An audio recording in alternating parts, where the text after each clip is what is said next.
Hello friends, आज की इस वीडियो में हम लेकर आए हैं सब्जेक्ट वर्ब एग्रीमेंट का पार्ट सेकंड। इससे पहले की वीडियो में हमने पार्ट फर्स्ट पढ़ाया था, जिसमें हमने 9 रूल लिए थे। उसके आगे के रूल हम आज इस वीडियो में ले रहे हैं। तो चलिए शुरू करते हैं। रूल नंबर 10, जब दो सब्जेक्ट्स को आइदर और या फिर नाइदर नॉर या फिर not only but also say जोड़ा गया हो, तब उसमें आने वाली वर्ब हमेशा सेकंड सब्जेक्ट के अनुसार आती है।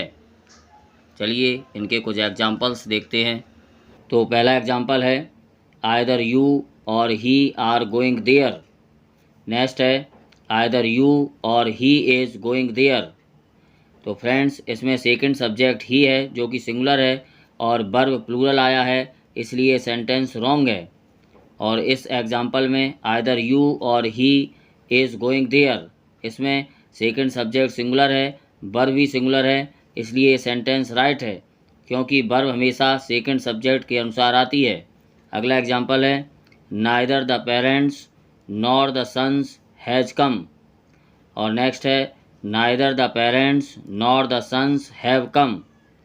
तो इसमें ये सेकंड सब्जेक्ट जो है वो द सन्स यानी कि प्लूरल है और वर्ब सिंगुलर आया है, इसलिए सेंटेंस रॉन्ग है। और इसमें ये neither the parents nor the sons have come, यहाँ पर द सन्स प्लूरल है और वर्ब भी प्लूरल है, इसलिए ये सेंटेंस राइट है, क्योंकि आइदर और से जब दो सब्जेक्ट जोड़े जाते हैं तब उसमें वर्ब सेकंड सब्जेक्ट के अनुसार आती है। इसी प्रकार जब हम नाइदर नॉर से दो सब्जेक्ट्स जोड़ते हैं तब उसमें भी वर्ब सेकंड सब्जेक्ट के अनुसार आती है। यदि सेकंड सब्जेक्ट सिंगुलर है तो वर्ब सिंगुलर आएगी, और यदि सेकंड सब्जेक्ट प्लूरल है तो वर्ब प्लूरल आएगी। तो ये दिया है not only the teacher but also the students were present. और अगला है not only the teacher but also the students was present. इस सेंटेंस में द स्टूडेंट्स प्लूरल सब्जेक्ट है और वर्ब भी प्लूरल आया है, तो इसलिए सेंटेंस राइट है, क्योंकि सेकंड सब्जेक्ट के अनुसार वर्ब आती है। और इसमें लिखा है not only the teacher but also the students was present, इसमें सेकंड सब्जेक्ट प्लूरल है और वर्ब सिंगुलर आया है, इसलिए सेंटेंस रॉन्ग है। अगला रूल देखते हैं। रूल नंबर 11, यदि दो सब्जेक्ट्स को एज वेल एज या फिर विथ या फिर टुगेदर विथ या फिर अलोंग विथ या फिर रेदर देन या फिर लाइक या फिर एंड नॉट या फिर इन एडिशन टू से जोड़ा जाता है, तब उसमें आने वाली वर्ब हमेशा पहले वाले सब्जेक्ट के अनुसार आती है। चलिए इसके एग्जांपल्स देखते हैं। तो पहला सेंटेंस है Ram as well as his friends are coming. उसके बाद दिया है Ram as well as his friends is coming. तो इसमें एज वेल एज के बाद हिज फ्रेंड्स आया है और सब्जेक्ट के रूप में राम आया है, तो इसमें जो वर्ब आती है वो पहले वाले सब्जेक्ट के अनुसार आएगी। तो यहाँ पे राम सिंगुलर है और वर्ब प्लूरल है, इसलिए सेंटेंस रॉन्ग है। इसमें राम सिंगुलर है, वर्ब भी सिंगुलर है, इसलिए सेंटेंस राइट है। अगला एग्जांपल है the teacher with all his students were present. उसके बाद है the teacher with all his students was present. तो रूल में बताया गया था कि जब दो सब्जेक्ट को as well as, with, together with, along with, rather than, like and not etcetera इनसे जोड़ा गया हो तो वर्ब हमेशा पहले वाले सब्जेक्ट के अकॉर्डिंग आएगी। और यहाँ पर द टीचर सिंगुलर है, वर्ब प्लूरल आया है, द टीचर सिंगुलर है, इसलिए सेंटेंस रॉन्ग है।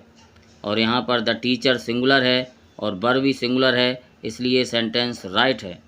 चलिए अगला रूल देखते हैं। रूल नंबर 12, कुछ नाउन्स जैसे कि physics, mathematics, politics, economics etcetera ये दिखने में तो प्लूरल लगते हैं, परंतु इनके अर्थ सिंगुलर होते हैं। ऐसे नाउन्स के साथ सिंगुलर वर्ब का यूज किया जाता है। चलिए इसके एग्जांपल्स देखते हैं। मैथमेटिक्स आर गुड सब्जेक्ट और mathematics is a good subject. तो यहाँ पे मैथमेटिक्स के बाद आर आया है, इसलिए ये सेंटेंस रॉन्ग है। और यहाँ पर मैथमेटिक्स के बाद इज़ आया है, इसलिए सेंटेंस राइट है। अगला रूल देखते हैं। रूल नंबर 13, कुछ नाउन्स जैसे कि कैटल, प्यूपिल, पुलिस, पीजेंट्री, जेंट्री आदि ये दिखने में सिंगुलर लगते हैं, परंतु इनके अर्थ प्लूरल होते हैं, इसलिए ऐसे नाउन्स के साथ हमेशा प्लूरल वर्ब का यूज किया जाता है। चलिए इनके भी कुछ एग्जांपल्स देखते हैं। पहला एग्जांपल है the cattle is grazing in the field. Next है the cattle are grazing in the field.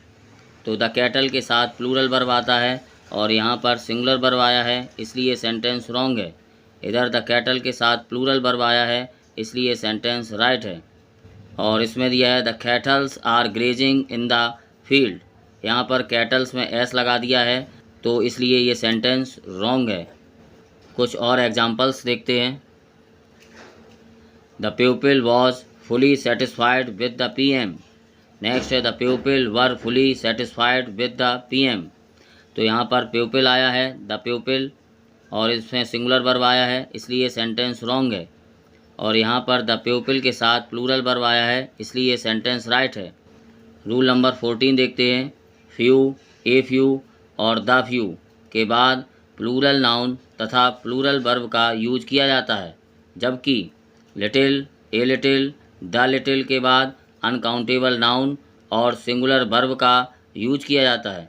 चलिए इसके एग्जांपल्स देखते हैं। A few boys has come. Next है a few boys have come. यहाँ पर ए फ्यू के बाद प्लूरल नाउन आया है और सिंगुलर वर्ब आया है, इसलिए सेंटेंस रॉन्ग है। और यहाँ पर ए फ्यू के बाद प्लूरल नाउन और प्लूरल वर्ब आया है, इसलिए सेंटेंस राइट है। अगला एग्जांपल है a little money were spent, a little money was spent.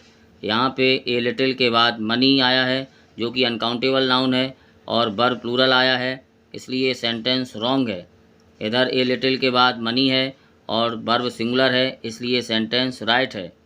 Friends, money uncountable noun होता है जबकि रुपीस प्लूरल काउंटेबल नाउन होता है। चलिए अगला रूल देखते हैं। रूल नंबर 15 देखते हैं। ऑफ से बने कलेक्टिव नाउन्स के बाद प्लूरल नाउन तथा सिंगुलर वर्ब का यूज किया जाता है, जैसे a bunch of, a set of, a group of, a band of etcetera. चलिए इसके कुछ एग्जांपल्स देखते हैं। पहला एग्जांपल है a group of boys were found.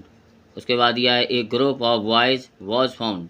तो यहाँ पर ए ग्रुप ऑफ के बाद प्लूरल नाउन आया है और वर्ब भी प्लूरल आया है, जबकि यहाँ पर प्लूरल नाउन और सिंगुलर वर्ब आना चाहिए, इसलिए ये सेंटेंस रॉन्ग है। और इधर दिया है a group of boys was found. यहाँ पर ए ग्रुप ऑफ के बाद प्लूरल नाउन आया है और सिंगुलर वर्ब आया है, इसलिए सेंटेंस राइट है। अगला एग्जांपल है ए band of musician has come. उसके बाद ए band of musicians have come और नेक्स्ट है ए band of musicians has come. तो यहाँ पे ए बैंड ऑफ के बाद सिंगुलर नाउन आया है, वर्ब भी सिंगुलर आया है, इसलिए सेंटेंस रॉन्ग है। और यहाँ पर ए बैंड ऑफ के बाद नाउन तो प्लूरल आया है परंतु वर्ब भी प्लूरल आई है, इसलिए सेंटेंस रॉन्ग है। और इधर ए band of musicians has come, इसमें ए बैंड ऑफ के बाद प्लूरल नाउन आया है और वर्ब सिंगुलर आया है, इसलिए ये सेंटेंस राइट है। अगला रूल देखते हैं। Rule number 16। कुछ नाउन्स ऐसे होते हैं जो दो भागों से मिलकर बने होते हैं, ऐसे नाउन्स को प्लूरल माना जाता है और इनके साथ प्लूरल वर्ब का यूज किया जाता है, जैसे कि trousers, pants, shoes, scissors, spectacles, glasses etcetera. चलिए इनके एग्जांपल्स देखते हैं। तो पहला एग्जांपल है my shoes is new. Next है माई शूज़ आर न्यू। इसमें शूज के बाद सिंगुलर वर्ब आई है, इसलिए सेंटेंस रॉन्ग है। और इधर शूज के बाद प्लूरल वर्ब आई है, इसलिए सेंटेंस राइट है। अगला दिया है the scissors is sharp, the scissors are sharp. यहाँ पे सीजर्स के बाद इज आया है, इसलिए सेंटेंस रॉन्ग है। और यहाँ पर सीजर्स के बाद आर आया है, इसलिए सेंटेंस राइट है। सीजर्स का अर्थ कैंची होता है। फ्रेंड्स, परंतु जब इन नाउन्स के पहले ए पेयर ऑफ का यूज किया गया हो तब इनके साथ सिंगुलर वर्ब का यूज किया जाता है, जैसे कि एग्जांपल देखते हैं। A pair of scissors were bought. Next है a pair of scissors was bought. तो जब ए पेयर ऑफ का यूज किया गया हो तब इसके साथ सिंगुलर वर्ब आता है, तो a pair of scissors were bought ये सेंटेंस रॉन्ग है। और a pair of scissors was bought ये सेंटेंस राइट है। तो फ्रेंड्स, ये था सब्जेक्ट वर्ब एग्रीमेंट का पार्ट सेकंड। पार्ट फर्स्ट में हमने 9 रूल समझाए हैं और 9 रूल के बाद जो भी रूल हैं वो हमने पार्ट सेकंड में मतलब इस वीडियो में समझा दिए हैं। और इसके कुछ और भी रूल्स हैं जो कि हम आगे वीडियो बनाएंगे और उसमें समझाएंगे। तो फ्रेंड्स, यदि ये वीडियो पसंद आया हो तो लाइक करें, शेयर करें और चैनल को सब्सक्राइब ज़रूर कर लें। तो मिलते हैं अगली वीडियो में एक नए टॉपिक के साथ। Till then take care.